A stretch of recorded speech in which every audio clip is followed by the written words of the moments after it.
Hello, dear viewers. I'm joined here with the prolific Eritrean software developer, Yemane Russom. He is the founder, creator of GeezSoft, and he has been running this company for 40 years. I'm privileged to be with you, Yemane.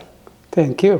Thank you. So, of course, the highlight of this interview would be talking about publishing Aboy Woldab's final Tigrinya book, and it is the Tigrinya learning book.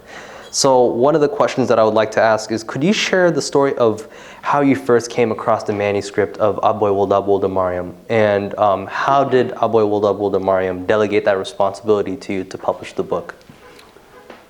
Well, I met with Aboy Woldemariam, first met in 1984 in Dallas, Texas. 1984. Yeah. And subsequently I met with him at least a couple of times. But in 1988, I received an envelope, and I see it's from Aboy Woldab.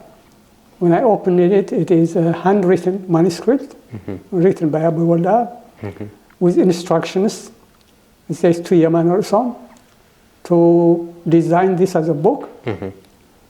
And more instructions were the pictures to include in the book, several pictures. I wasn't really expecting it. I don't remember discussing it with him. But it was a responsibility that he delegated to me. So like when he sent you that manuscript, was it because of your conversation when you met him in Dallas? And what year was it when you met Aboy Woldab in Dallas? I met in 1984. So in 1984, what conversations did you have with Aboy Woldeab Woldemariam? Well, when I first met him, it was after he made a speech to Eritreans from the Texas and surrounding areas. Like the DFW Metroplex. Right. His main message was really unity of Eritreans. So when he finished, they put him on the back with a table, you know, for people to greet him. So there were so many people lined up to see him, and I said, "This is my opportunity to greet Aboy Woldab." So I lined up, and it was my turn. I said, "Aboy Woldab, it's a pleasure to meet you." And I said, "My name is Yemane Russom, and I would like to set up a meeting with you if possible."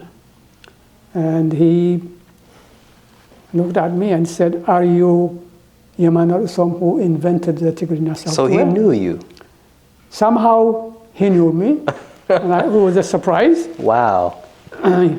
I said, "It's me," and he got up and he greeted me. And then the thing that Aboy Woldab is, his sentence is always full of wisdom, really. And he said, "Yemane, it's not you who wants to meet me, it's me who wants to meet you," is what he said. He was very clever with his words. Yeah, and also shows humility. Humility. Right. So we met the next day. I showed him how I developed the software. He was amazed. He saw you doing it on the computer. On the computer, and he said, "I am glad I saw this development before I died," is what he said. So it meant a lot to him because he was actually involved in developing the Tigrinya language, especially the alphabet, the standardization, very early on. Something else he said that was inspirational for me was, many people invent something and they never finish. That is true. Yeah. And I don't want you to stop developing this. I would like you to continue developing this until the end, is what he said. And I said, okay. And that was a big responsibility he passed on to me. The Tigrinya word for that would be halafenet. Halafenet, that's right. There we go. Yeah. And I assume that he passed that halafenet or responsibility to you when he mailed you his handwritten manuscript. Do you think the reason why he did that was because, okay, well, since you've already been creating Tigrinya software on the computer, perhaps he thought that you could digitalize his book? In his mind, I had the tool to do it, the software, but it's probably nobody else. So I believe that's the reason he gave me that responsibility. Mm-hmm. And the effect of that meeting that we had is that after so many years, you say, okay, I have done this much, maybe I should move on to something else. But then I do remember Abu Woldab's conversation, responsibility, and I said, no, Abu Woldab said never to stop, so I continued, all these years. So that's what gave you that inspiration to pick it back up to continue. Oh, to continue. Right. Gotcha. Did Abu Woldab share what he wanted done with the manuscript? No, there was not very clear instruction what to do with it, other than to type and to prepare as a book. Right. Beyond that, there was no clear instruction. Gotcha. And once you begun working on this book, of course, when it comes to the tools and the process and the challenges, those are all instrumental in finally working on publishing this book. So one thing that I've wondered is when you started working on the book, what tools did you use since the time that you started working on it? And of course, in the time that we're living in right now, AI has been crucial in our day-to-day work life. So perhaps AI was used in the publishing of Abu Woldab's book. AI was a big help in preparing this book. Yeah. Because Abu Woldab gave me a big responsibility, which I didn't realize at the beginning, but later as I was preparing the book, I realized that I needed illustrations, more than 40 illustrations. Oh. And finding an illustrator that can work with you was a bit frustrating. Mm-hmm. I can imagine, because you would be going back like a game of ping pong, like, oh, I don't like this drawing and it's not what I want exactly. Yeah, and I said, what did I get into? And but then luckily I was studying AI myself. Mm-hmm. And someone suggested that maybe I should try AI to generate the images. Mm-hmm. That was your first encounter of AI? As far as generating images, yeah. Okay. But I have been kind of prompting or conversing with the AI. So when I tried it and the result I got, I was amazed, really. I was surprised at the quality of the image. And then I spent a few days and completed the whole set of images. Wow. And the good thing about AI is, from what I've noticed, is if you're very specific and you tell it what you want it to do or what you want it to produce exactly, most of the time it'll give you exactly what you want. So that's the beauty of AI that I've noticed. Yeah. So yeah, that's really cool. And aside from computer intelligence, did you collaborate with other experts while working on the textbook, such as academics, perhaps people that were very proficient when it comes to Tigrinya? What were their contributions to Abu Woldab's final book? Other than typing the text, transcribing it with the journalist Samson Haile. Yeah, he was very helpful in that regard. Mm-hmm. Other than that, really we are reproducing the transcript as it is. We don't really need anyone to edit it or correct it. Oh, absolutely not. Yeah, so I did not really consult with anyone or linguist mm-hmm. To review the material or to edit it. One thing that I did though is I checked for any inconsistency mm-hmm. in the writing of Abu Woldab. Of course, you want to make sure that what you're seeing on the handwritten manuscript is exactly what you're seeing on the digital version of it. But other than that, there was also maybe Abu Woldab was saying one thing, maybe actually typing or saying something different. Right. There was a little bit of consistency, so I had to correct those. So make revisions. Just minor. Minor, okay. When you were publishing or when you were working on this book, what were the most significant challenges that you've encountered during this journey of trying to publish Abu Woldab's final book? Like I said, the most challenging was really the design of the images, the AI. The AI. Yeah. Other than that, now we are preparing to publish it on Amazon, and a name by the name of Daniel Mulgeta. Thank you. As soon as you are also you published a book at the age of 19. What was the name of the book? My Key-Shaped Country. My Key-Shaped Country. You published at the age of 19 a book. That is an amazing accomplishment. Thank you, thank you. Since you have that experience in publishing Amazon, I would be talking about it, and you're going to be helping me with publishing it on Amazon. I thank you for it. Of course, no problem. And were there any moments that when the project seemed impossible to complete, like you just encountered a hurdle and you were like, oh my goodness, how am I going to solve this? And how did you navigate and overcome those challenges? Really, other than the illustrations, really, the other challenge was really the cover design. The cover book, oh yeah. Yeah, we went back and forth several times, and that was a bit frustrating. But I finally got something that I think is appropriate, so.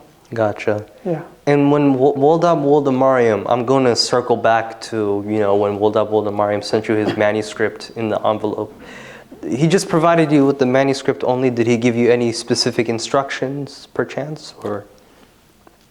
The only instructions, there was a separate two-page instructions.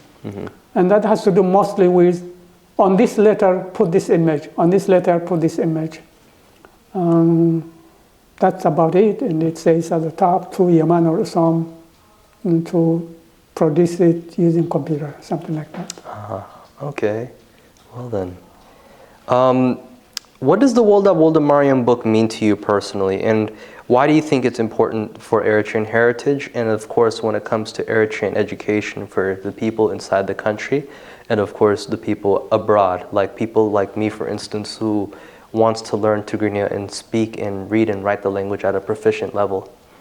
Well, Woldeab Woldemariam is a pioneer, really, in the standardization of Tigrinya language and even the alphabet. He says he thought about the alphabet and language practically all his life, even when he was in exile. So this book is really his final revised a book of his Tigrinya language tutorial, and it is designed for the future generation of Eritreans, younger generation. And I think also there is a second part, which is for adults, that has a kind of grammar and spelling. And he also instructs for Eritreans or educators or scholars to expand the Tigrinya vocabulary and to develop it more. He recommends on that. Gotcha. So the way that the book is laid out is first you learn the letters. After that you learn the words. Then from learning those words you're supposed to construct those words into a sentence. And then once you learn how to write sentences and paragraphs in Tigrinya, you learn how to do proper grammar. Reading. Reading, okay. Yeah, from short stories. From short stories, gotcha. Wow, well then.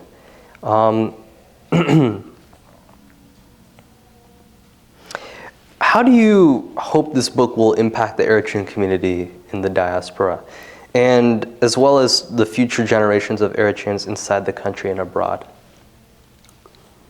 I think this material, this book, can be used as a learning tool. It's a very well thought out book, very well designed. Even the vocabularies, reading vocabularies there, he starts with a simple two letter, 3 letter, 4 letter, 5 letter. So I think it can be very helpful for someone very quickly to accelerate in learning the reading of Tigrinya language. Gotcha. And what was the most rewarding part of working on this project of publishing Woldeab Woldemariam's book? What was it that made you think, you know what, I'm doing something really big and this really feels amazing? You know, I talked to quite a few people about this book that I'm preparing, and I'm amazed at the response that I get from people. They are very interested about Abu Woldab. What were their responses like? Tell me when the book is out and I'll buy it. Okay. They can't wait to see it. Oh yeah. No spoilers. Yeah. Yeah. Yeah, and basically, for me, it has been back in my mind for many years. And to finally be able to complete it is really feel like a big, heavy stuff was removed from my shoulder. Really. Yeah, like a huge burden. Exactly. It goes back like the halafinet. Right, the halafinet. Yeah, the biggest one, the biggest halafinet was making sure that. Because it was bothering me for many years that I was not able to complete it. Well, I'm glad that the book is finally getting close to a publication now. That's right. So, to wrap things up, and of course to touch base on Abu Woldab's book, is there anything that you know about the creation of this book that you feel is important but has not been discussed yet with the questions that I've asked you? I think that it is important for the young generation, especially in the diaspora, to embrace their heritage.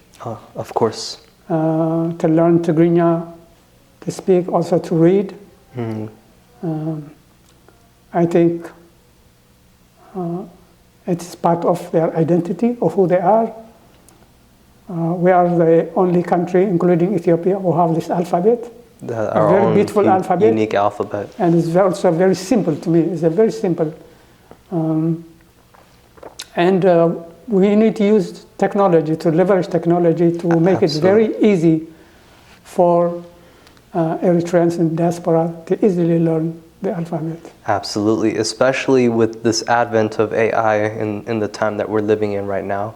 I believe that it'll definitely play a huge role as to how we learn, and of course, hopefully in the future we can see something within the cross intersection of Tigrinya and AI. So yeah. Yemane, thank you so much for being in this interview. It's great to learn about how you worked to publish Abu Woldab's book, and we do look forward to seeing this book come out pretty soon. Just to add something, okay. There is also a second book coming out. What? Yeah. Yes, the tracing book. The tracing book, yeah. A guide on how to... I thought there was another Abu Woldab book coming out. No. But it's going to be more of a companion. A companion. Abu Woldab is a reading book. A reading book. And mine is going to be a writing book. A tracing book. A tracing book, yeah. Okay. So they're kind of complementary. Well, we look forward to seeing two of these books come out, and I know that it'll be very instrumental in how we Eritreans, whether we're outside of the country or the youngins that are inside of the country, learn Tigrinya, and hopefully it'll be implemented in the curriculum as well too. Thank you. Yeah. I really appreciate it. Thank you so much, Yemane. Thank you. Okay, bye-bye.